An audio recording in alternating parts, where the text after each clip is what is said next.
బాగున్నారండి. నేను మీ మేరీని. ఈరోజు వచ్చేసి రాగి ముద్దని తయారు చేశాను. ఇప్పుడు ఇందులోకి సాంబార్ వేసుకొని తింటే చాలా బాగుంటుంది. ఏమండి, రాగి ముద్ద చేశాను, టేస్ట్ చేయండి. అలాగే అండి, ఇట్లా చిన్న గుంత చేస్తున్నాను రాగి ముద్దలో. చెయ్యండి, మరి సాంబార్ వేసుకోవాలిగా.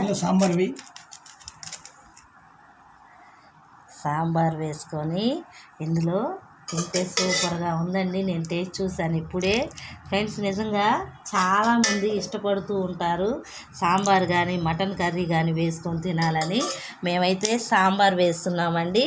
మీకు ఇష్టమైతే ఇందులో ఇంకేదైనా చేసుకొని తినొచ్చు. ఏమండి, టేస్ట్ చేయండి, తిని ఎలా ఉందో చెప్పాలండి. బాగా కలుపుకోండి అది సాంబార్లో, అప్పుడు ఆ టేస్ట్ బాగుంటుంది. ఓకే, టేస్ట్ చేయండి. సాంబార్తో రాగి ముద్ద ఫ్రెండ్స్, టేస్ట్ చేయండి ఫ్రెండ్స్, మొదటిగా మీరే. చాలా మంచిదండి రాగి ముద్ద, కాల్షియం ఎక్కువగా ఉంటుంది ఇందులో. చాలామంది కాళ్ళు నొప్పులు, ఒళ్ళు నొప్పులు ఇలాగా చెప్తూ ఉంటారు కదండి.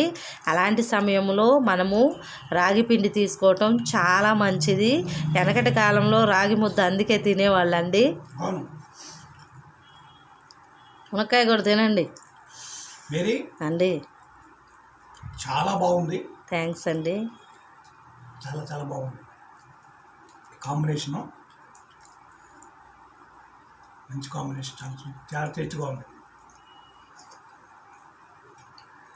ఎప్పుడైనా సరే ఫ్రెండ్స్, మనము టిఫిన్లు చేసుకుంటూనే ఉంటాం కదా, ఒక్కసారి రాగి ముద్ద తయారు చేసుకొని సాంబార్లో తినండి, సూపర్గా ఉంటుంది. ఆ టేస్ట్ మీకు కూడా నచ్చుతుంది. చాలామంది ఏమనుకుంటూ ఉంటారంటే రాగి ముద్ద అంటే ఏముందిలే అనుకుంటూ ఉంటారు, తినడానికి ఇష్టపడరు. కానీ అది చాలా మంచిదండి. మన పెద్దలు తిన్నవన్నీ కూడా ఆహార పదార్థాలు మంచివే.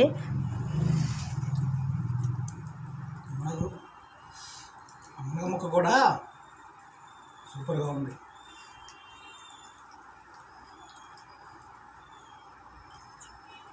ఫ్రెండ్స్, మీకు మన ఛానల్ నచ్చినట్లయితే ఒక్క లైక్ చేయండి, అలాగే షేర్ చేయండి, సబ్స్క్రైబ్ చేయండి. Thank you to all.